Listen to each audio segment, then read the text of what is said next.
गं गणपते नमः। आप सभी का आपके अपने चैनल पर बहुत बहुत स्वागत है। आज इस वीडियो में हम सूर्यदेव कैसे बने श्री हनुमान जी के गुरु, इसकी कथा सुनेंगे। शिक्षा ग्रहण करने के लिए हनुमान जी को माता अंजना देवी ने किसके पास भेजा? हनुमान जी जिनसे सभी बल, बुद्धि, विद्या देने की कामना करते हैं। हनुमान जी की शिक्षा के लिए उनकी माता कितनी चिंतित थी, ये तो उनका इतिहास पढ़ने से ही पता चलता है। कई ऐसी पौराणिक कथाएं हैं जिनसे हम उनके बारे में जान सकते हैं। माता अखिल ब्रह्मांड की अदम्य शक्ति स्वरूपा होती है। समग्र सृष्टि का स्वरूप माता की गोद में ही अंकुरित, पल्लवित, पुष्पित एवं विकसित होता है। विश्व का उज्जवल भविष्य माता के स्नेह आंचल में ही फूलता फलता है। यदि कहा जाए कि निखिल संसार की सर्जना शक्ति माता है, तो कोई अतिशयोक्ति नहीं होगी। बालक जन्म से पूर्व गर्भ में ही माता से संस्कार ग्रहण करने लग जाता है और जन्म के बाद वह माता के संस्कार का अनुगामी हो जाता है। बालक के बचपन का अधिकांश समय माता की वात्सलमयी छाया में ही व्यतीत होता है। करणीय, अनुकरणीय, उचित, अनुचित, हित, अहित सभी संस्कारों का प्रथमाक्षर वह माता से ही सीखता है। संतान के चरित्र निर्माण में माता की भूमिका आधारशिला स्वरूप है। इसीलिए महियशी माता को प्रथम गुरु का सम्मान दिया गया है। अंजना देवी परम सदाचारिणी, तपस्विनी एवं सद्गुण संपन्न आदर्श माता थी।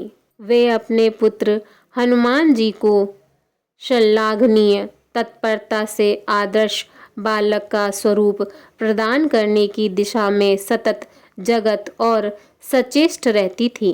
पूजनोपरांत और रात्रि में शयन से पूर्व वे अपने प्राणाधिक प्रिय पुत्र को पुराणों की प्रेरणाप्रद कथाएं सुनाया करती थीं। वे आदर्श पुरुषों के चरित्र हनुमान जी को पुनः पुनः सुनाती और अपने पुत्र का ध्यान उनकी ओर आकृष्ट करती रहती। माता अंजना देवी जब भगवान श्री राम जी के अवतार की कथा सुनाना प्रारंभ करती, तब बालक हनुमान जी का संपूर्ण ध्यान उक्त कथा में ही केंद्रित हो जाता। निंद्रा एवं क्षुधा उनके लिए कोई अर्थ नहीं रखती। सहज अनुराग से हनुमान जी पुनः पुनः श्री राम कथा का श्रवण करते और खो जाते। माता को चिंता सताने लगी। हनुमान जी की आयु भी विद्या अध्ययन के योग्य हो गई थी। माता अंजना देवी एवं वानरराज केसरी ने विचार किया, अब हनुमान को विद्या अर्जन के निमित्त किसी योग्य गुरु के हाथ सौंपना ही होगा। अतएव माता अंजना और कपीश्वर केसरी ने हनुमान जी को ज्ञानोपलब्धि के लिए गुरु गृह भेजने का निर्णय किया। अपार उल्लास के साथ माता पिता ने अपने प्रिय हनुमान जी का उपनयन संस्कार कराया और उन्हें विद्या अर्जन के लिए गुरु चरणों की शरण में जाने का स्नेहिल आदेश दिया। पर समस्या यह थी कि हनुमान जी किस सर्वगुण संपन्न आदर्श गुरु का शिष्यत्व अंगीकृत करें। माता अंजना ने प्रेमल स्वर में कहा, पुत्र, सभी देवताओं में आदि देव भगवान भास्कर को ही कहा जाता है और फिर सकल शस्त्र मर्मज्ञ भगवान सूर्यदेव तुम्हें समय पर विद्या अध्ययन कराने का कृपापूर्ण आश्वासन भी तो दे चुके हैं। अतएव तुम उन्हीं के शरणागत होकर श्रद्धा भक्ति पूर्वक शिक्षा अर्जन करो।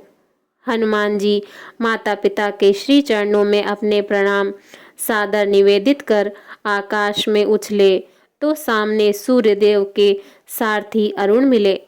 हनुमान जी ने पिता का नाम लेकर अपना परिचय दिया और अरुण ने उन्हें अंशुमाली के पास जाने को कहा।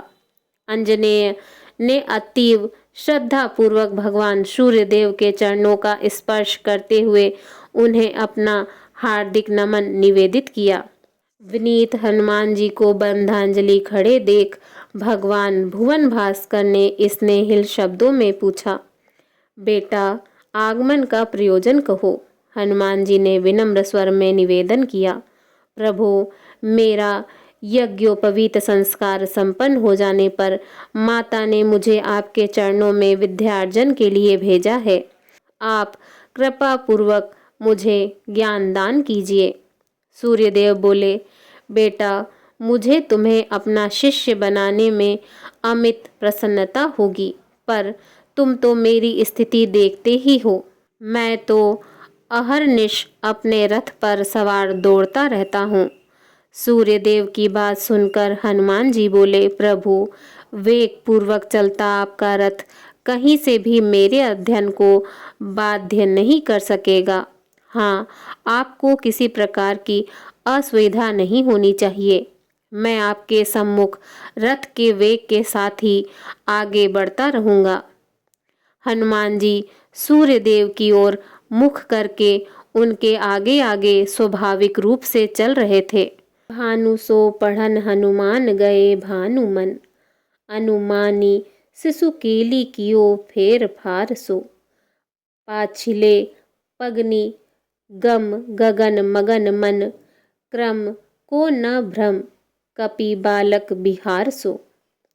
सूर्यदेव को ये देख हैरानी हुई, क्योंकि वे जानते थे कि हनुमान जी खुद बुद्धिमान हैं, लेकिन प्रथा के अनुसार गुरु द्वारा शिक्षा ग्रहण करना जरूरी है।